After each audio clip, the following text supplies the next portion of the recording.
Hello friends, this is Raj Yadav and welcome back to Chalak study YouTube channel. दोस्तों, आपका फिर से एक बार स्वागत है लक्ष्य 120 प्लस सीरीज़ में।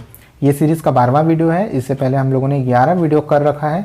तो अगर आप लोगों ने वीडियोस को नहीं देखा होगा तो नीचे डिस्क्रिप्शन बॉक्स में आपको लिंक मिल जाएगी। एक लिंक की मदद से आप सारे वीडियोज़ को एक साथ देख सकते हैं। दोस्तों, इस सीरीज़ में हम लोग सीटेट पेपर 1 के लिए पर्यावरण का यानी कि ईवीएस का पूरा प्रैक्टिस यहाँ पर कर रहे हैं। और प्रैक्टिस करने से पहले हम लोगों ने एनसीईआरटी का पूरा टॉपिक वाइज हम लोगों ने चैप्टर किया हुआ है। ठीक है, एनसीईआरटी 3 to 5 क्लास 3 to 5 का हम लोगों ने पूरा चैप्टर किया हुआ है। उसके भी वीडियो आपको नीचे डिस्क्रिप्शन बॉक्स में मिल जाएंगे, उसको एक बार ज़रूर देख लीजिएगा। पूरी सीरीज़ जो है आपके लोग के लिए बहुत ही हेल्पफुल साबित हो सकती है, जिसकी मदद से आप लोग 30 में से 30 नंबर भी लेकर के आ सकते हैं। तो चलिए दोस्तों, इस वीडियो को स्टार्ट करते हैं, जो कि काफ़ी इंपॉर्टेंट वीडियो आपके लिए होने वाली है। दोस्तों, अगर आप सीटेट में 130 प्लस नंबर लेकर के आना चाहते हैं और अपनी तैयारियों को और भी बेहतरीन करना चाहते हैं तो चक्षु प्रकाशन आप लोगों के लिए सीटेट की एक बेस्ट बुक लेकर के आया है, जिसको पढ़ करके आप 100% 130 से भी ज़्यादा नंबर लेकर के आ सकते हैं। दोस्तों, अगर इसके कंटेंट की बात करें तो यहाँ पर आप विषय सूची में देख पाएंगे कि सारे सब्जेक्ट्स यहाँ पर बिल्कुल एक ही जगह पर कवर किए हुए हैं, जैसे कि बाल विकास और अध्यापन कला, इसके अलावा लैंग्वेज 1, लैंग्वेज 2 और मैथमेटिक्स और पर्यावरण के कंटेंट और जो पेडागोजी होते हैं वो सारी चीज़ें एक ही जगह पर आपको मिल जाएंगी। इसके अदर बुक की बात करें तो सेपरेट बुक आपको अगर लेना है तो बाल विकास एवं शिक्षा शास्त्र है, हिंदी, संस्कृत, इंग्लिश, पर्यावरण, मैथमेटिक्स के आपको सेपरेट बुक मिल जाएंगे। और इसके अलावा सीटेट के जो प्रैक्टिस सेट्स होते हैं वो भी आपको इस पब्लिकेशन से अवेलेबल हो जाएंगे। दोस्तों, अगर आप ऑनलाइन ऑर्डर करना चाहते हैं तो यहाँ पर देख पाएंगे इसको फ्लिपकार्ट, अमेजॉन और स्नैपडील से आप ऑनलाइन ऑर्डर कर सकते हैं। डिस्क्रिप्शन बॉक्स में आपको लिंक मिल जाएगी, वहाँ पर से सीधे आप क्लिक करके अपने बुक को ऑर्डर कर सकते हैं। तो दोस्तों, आगे बढ़ने से पहले टेलीग्राम चैनल आप जरूर ज्वाइन कर लीजिएगा। वहाँ पर मैं इंपॉर्टेंट पीडीएफ रेगुलर अपलोड करता रहता हूँ, जिससे आपको तैयारियों में काफ़ी हेल्पफुल साबित हो सकता है। तो चलिए स्टार्ट करते हैं और देखते हैं सबसे पहला वीडियो आज का। तो दोस्तों, यहाँ पर सबसे पहला क्वेश्चन आपका है क्वेश्चन नंबर 1। माउंट एवरेस्ट एक भाग है। आपको बताना है कि माउंट एवरेस्ट इन 4 ऑप्शन में से किसका भाग है। ऑप्शन है आपके म्यांमार का, तिब्बत का, भारत का या फिर नेपाल का। ठीक है, तो माउंट एवरेस्ट इसके बारे में एनसीईआरटी में दिया हुआ है। हम लोगों ने इसके बारे में पढ़ा हुआ है अपनी सीरीज़ में। अगर आप लोगों ने नहीं देखा है तो नीचे डिस्क्रिप्शन बॉक्स में लिंक मिल जाएगी।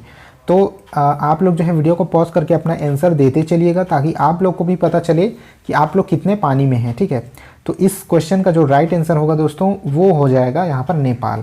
माउंट एवरेस्ट जो है नेपाल का एक हिस्सा है और इसका राइट आंसर होगा ऑप्शन नंबर 4 नेपाल। तो चलिए आगे बढ़ते हैं दोस्तों। सारे के सारे मोस्ट इंपॉर्टेंट क्वेश्चन हैं जो कि पहले पूछे जा चुके हैं, तो इससे आप अंदाज़ा लगा सकते हैं इसमें से बहुत सारे क्वेश्चन जो हैं रिपीट किए जाते हैं हर साल। तो प्रीवियस ईयर क्वेश्चन आपके लिए बहुत ही ज़्यादा इंपॉर्टेंट हो जाते हैं। क्वेश्चन नंबर 2 है दोस्तों, नीचे दिए गए कर्तव्यों उत्तरदायित्वों का अध्ययन कीजिए। कुछ यहाँ पर स्टेटमेंट दिए गए हैं जिनको सबसे पहले आपको पढ़ना है। तो स्टेटमेंट नंबर 1 है यहाँ पर, अन्य लोगों का सामान उठाने में मदद करना, पूरे ग्रुप के आगे चलना ताकि ग्रुप पीछे पीछे चले, जो चल ना पाए उसे रुकने के लिए कहना, साथी को बीमार होने पर उसका ध्यान रखना और सबके लिए खाने पीने का इंतजाम करना, रुकने और आराम करने के लिए अच्छी जगह ढूंढना। ठीक है, माउंटेनिंग में ग्रुप लीडर की जिम्मेदारी का उपरोक्त में से चयन कीजिए। तो यहाँ पर जो है 5 स्टेटमेंट यहाँ पर दिए हुए हैं। तो इसके बोल रहा है ग्रुप लीडर की जिम्मेदारियों का उपरोक्त में से चयन कीजिए, यानी कौन सी जिम्मेदारियाँ इनमें से ग्रुप लीडर का है। ऑप्शन आपके 4 ऑप्शन यहाँ पर दिए गए हैं। वीडियो को पॉज करके अपने आंसर बनाने की कोशिश कीजिए। तो इसका जो राइट आंसर हो जाएगा दोस्तों वो हो जाएगा ऑप्शन नंबर 1। यहाँ राइट आंसर हो जाएगा ए, डी और ई, यानी कि ए, डी और ई ये 3 ऑप्शन यहाँ पर एक ग्रुप लीडर की विशेषताएं हैं, जैसे कि अन्य लोगों की सामान उठाने में मदद करना, ठीक, साथी बीमार होने पर उसका ध्यान रखना और रुकने और आराम के लिए अच्छी जगह का चुनाव करना, अच्छी जगह ढूंढना। आगे बढ़ जाते हैं क्वेश्चन नंबर 3। उस वैज्ञानिक का नाम क्या है जिसने सर्वप्रथम मच्छर के पेट के अंदर ताक झांक की और यह सिद्ध किया कि मलेरिया मच्छर से फैलता है, तथा इस अनुसंधान के लिए दिसंबर 1902 में चिकित्सा के क्षेत्र में नोबेल पुरस्कार दिया गया। तो आपको वैज्ञानिक का नाम बताना है जिसने मच्छर के पेट के अंदर ताक झांकी। तो ये बिल्कुल एनसीईआरटी में इसी पैटर्न में आपका दिया हुआ है। ऑप्शन है Ronald Ross, Charles Darwin, Gregor Mendel, George Mistral. तो यहाँ पर आपका जो राइट आंसर होगा वो हो जाएगा दोस्तों रोनाल्ड रॉस। जी हाँ, रोनाल्ड रॉस ही वो वैज्ञानिक थे जिन्होंने मच्छर के पेट के अंदर ताक झांक करके ये पता लगाया कि मलेरिया जो है मच्छरों से फैलता है, वो भी मादा एनाफिलिस मच्छर से। आगे बढ़ते हैं क्वेश्चन नंबर 4। रजत ने अपने मित्र से कहा, मैं नहीं खेल सकता क्योंकि मुझे बुखार है। मैं कपकपी, बुखार, सिर दर्द और अंत में पसीना आने के चक्र से गुजरता हूँ। यानी उसको कपकपी आती है, फिर बुखार होता है, फिर सिर दर्द और आखिर में उसको पसीना आता है जब उसका बुखार उतरता होगा। रक्त की जांच के बाद डॉक्टर ने मुझे एक कड़वी दवाई दी। रजत किस रोग से पीड़ित है? तो यहाँ पर उस रोग का हिंट दे दिया गया है कि उस रोग में क्या क्या चीज़ें होती है, सिम्टम दे दिया गया है और आपको बताना है किस रोग के लक्षण है वो। ऑप्शन है मलेरिया, मियादी बुखार, अतिसार या फिर हैजा। तो वीडियो को पॉज करके अपना आंसर जरूर देते चलिएगा।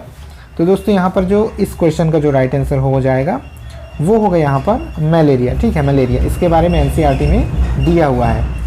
चलिए आगे बढ़ते हैं। क्वेश्चन नंबर 5, अल बरूनी कौन था? पूछा जा रहा है अल बरूनी कौन था। ऑप्शन पढ़िए। वह एक यात्री था जिसने भारत के लोगों की संस्कृति का अध्ययन करने के लिए कश्मीर से कन्याकुमारी तक की यात्रा की थी। ऑप्शन नंबर 2 है, वह एक कुतुब शाही सुल्तान था जिसने हमारे देश में लगभग 40 वर्ष शासन किया। ऑप्शन 3 है, वह अफगानिस्तान का एक व्यापारी था जो हमारे देश में मेवों के बाजार के अध्ययन के लिए आया था। ऑप्शन नंबर 4 है, वह उज्बेकिस्तान का यात्री था जिसने किताब लिखा जो हमारे देश के इतिहास के बारे में जानने में सहायक है। तो फ्रेंड्स इस क्वेश्चन का जो राइट आंसर होगा वो हो जाएगा ऑप्शन नंबर 4। वह उज्बेकिस्तान का यात्री था जिसने किताब लिखा जो हमारे देश के इतिहास के बारे में जानने में सहायक है। तो अल बरूनी, ये ऑप्शन नंबर 4 इसका राइट आंसर हो जाएगा। आगे बढ़ते हैं क्वेश्चन नंबर 6, रात को जागने वाले जानवर हर चीज़ को। तो ये क्वेश्चन काफ़ी बार रिपीट जो है हो चुका है। रात में जागने वाले जानवर केवल लाल रंग देख सकते हैं, हरा रंग देख सकते हैं, केवल काली और सफ़ेद ही देखते हैं या फिर केवल हरे रंग में देख सकते हैं। तो हर रंग में देख सकते हैं, ये ऑप्शन नंबर 2 है, हर रंग में देख सकते हैं। तो यहाँ पर आपका राइट आंसर आप बता सकते हैं वीडियो को पॉज करके। तो इस क्वेश्चन का जो राइट आंसर होना चाहिए वो हो जाएगा दोस्तों काली और सफ़ेद ही देखते हैं। ऑप्शन नंबर 3 यहाँ पर राइट आंसर हो जाएगा, यानी कि वो ब्लैक एंड वाइट देखते हैं जो रात में जागने वाले अधिकतर जानवर होते हैं। आगे बढ़ते हैं क्वेश्चन नंबर 7, हाथियों के झुंड के बारे में सही कथन को चुनिए। कुछ कथन दिए गए हैं, उनमें से कौन कौन से सही हैं आपको बताना है। कथन 1 है यहाँ पर, हाथियों के झुंड में केवल हथिनियाँ और 14-15 वर्ष के बच्चे ही रहते हैं। कथन 2 है यहाँ पर, हाथियों के झुंड में किसी एक ही परिवार के सदस्य होते हैं। झुंड की सबसे बुजुर्ग हथिनी ही पूरे झुंड की नेता होती है। एक झुंड में हथिनियों और बच्चों की संख्या कितनी भी हो सकती है। तो यहाँ पर आपका राइट आंसर दीजिए, वीडियो को पॉज कर लीजिए, अच्छे से एक बार स्टेटमेंट को और पढ़ लीजिए। तो इस क्वेश्चन का जो राइट आंसर होना चाहिए वो होना चाहिए ऑप्शन नंबर 3। ठीक है, ए तथा सी यहाँ पर सही है, ए और सी जो सही है, क्योंकि झुंड में, हाथियों के झुंड में केवल हथिनियाँ और 14-15 वर्ष के बच्चे होते हैं। अगर बच्चे नर हैं तो 14-15 वर्ष होने के बाद वो झुंड से चले जाते हैं। इस वजह से झुंड में सिर्फ हथिनियाँ रहती हैं और 14-15 वर्ष के बच्चे रहते हैं। और सी इसलिए सही है क्योंकि बुजुर्ग हाथी पूरे झुंड की नेता होती है। ये स्टेटमेंट बिल्कुल सही है। आगे बढ़ जाते हैं क्वेश्चन नंबर 8, पंखुड़ियों के अंदर फूल के बीज में कुछ पतली पाउडर जैसी रचनाएं दिखाई देती है, जिन्हें कहते हैं, उन्हें क्या कहते हैं? पंखुड़ियों के अंदर फूल के बीच में कुछ पतली पाउडर जैसी रचनाएं दिखाई देती है, क्या कहते हैं उसको? वर्तिकाग्र, परागकोश, मूलांकुर या पराग। तो इस क्वेश्चन का जो राइट आंसर होगा वो हो जाएगा ऑप्शन नंबर 3। उसको क्या कहते हैं? पराग कहते हैं। जो पंखुड़ी के अंदर होता है फूल के बीच में और पतली सी पाउडर जैसी होती है उसको पराग कहा जाता है। ये सी टेट में पूछा जा चुका प्रश्न है। आगे बढ़ते हैं क्वेश्चन नंबर 9, यदि आप रेलगाड़ी द्वारा अहमदाबाद गुजरात जाएं तो आपको रेलवे स्टेशन पर सबसे अधिक बेचने वाले खाने की कौन सी चीज़ें बेचते मिलेंगे? आपको बताना है कि अहमदाबाद गुजरात, क्योंकि यहाँ सीधा संबंध गुजरात से बताया गया है तो गुजरात के व्यंजन की बात यहाँ पर की जा रही है। यही चीज़ आपसे पूछी जा रही है कि सबसे अधिकतर जो है क्या चीज़ें वहाँ पर बेचते हुए मिल जाएंगे। ऑप्शन है पूरी साग तथा ठंडा दूध, ऑप्शन 2 है ढोकला चटनी नींबू वाले चावल, ऑप्शन 3 है छोले भटूरे तथा लस्सी और ऑप्शन 4 है इडली चटनी तथा वड़ा चटनी। तो इसके बारे में एनसीईआरटी में दिया गया है, जिसको हम लोगों ने अपने सीरीज़ में किया हुआ है दोस्तों। तो अपना आंसर देने की कोशिश कीजिए वीडियो को पॉज करके। तो इसका जो राइट आंसर होना चाहिए वो होना चाहिए दोस्तों ऑप्शन नंबर 2 यहाँ पर राइट आंसर हो जाएगा इसका, ढोकला चटनी और नींबू वाले चावल। आप लोगों ने जो है मूवीज़ वगैरह में देखा होगा, बुक्स में पढ़ा होगा, क्योंकि गुजरात अहमदाबाद में ये जो ढोकला चटनी नींबू वाले चावल, तो इस तरह के डिश जो है अहमदाबाद गुजरात में खाए जाते हैं, पसंद किए जाते हैं। आगे बढ़ते हैं क्वेश्चन नंबर 10 जो कि आज का लास्ट क्वेश्चन है। पक्षी अपनी गर्दन बहुत अधिक हिलाते हैं, इसका कारण क्या है? तो पक्षी अपनी गर्दन क्यों बार बार हिलाते रहते हैं? ऑप्शन है आपके, उनके कान पंखों से ढके रहते हैं, वो उड़ सकते हैं, पक्षियों की आंखें की पुतली घूम नहीं सकती, पक्षियों की आंख छोटी होती है। इनमें से राइट आंसर क्या होना चाहिए? वीडियो को पॉज करके आंसर बनाइए अपना। तो दोस्तों इस क्वेश्चन का जो राइट आंसर होगा वो हो जाएगा ऑप्शन नंबर 3। पक्षियों की आंखों की पुतलियां घूम नहीं सकती है, स्थिर रहती है। जैसे कि पक्षी है तो उनके सिर की तरफ आंखें होती है, तो उनकी आंखें घूम ना पाने की वजह से अगर उनको कोई चीज़ देखनी होती है, अपने साइड में कोई चीज़ देखनी होती है, तो उनको अपनी पूरा सिर हिलाना पड़ता है।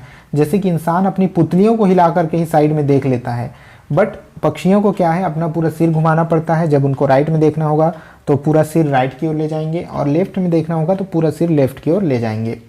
तो आई होप दोस्तों ये सेशन आपको पसंद आया होगा। अगर पसंद आया होगा तो लाइक कर दीजिएगा, अपने दोस्तों के साथ इसको शेयर कर दीजिएगा। चैनल पर नए हैं तो एक बार सब्सक्राइब जरूर कर लीजिएगा। Thanks for watching. मिलते हैं नेक्स्ट वीडियो में, तब तक के लिए जय हिंद।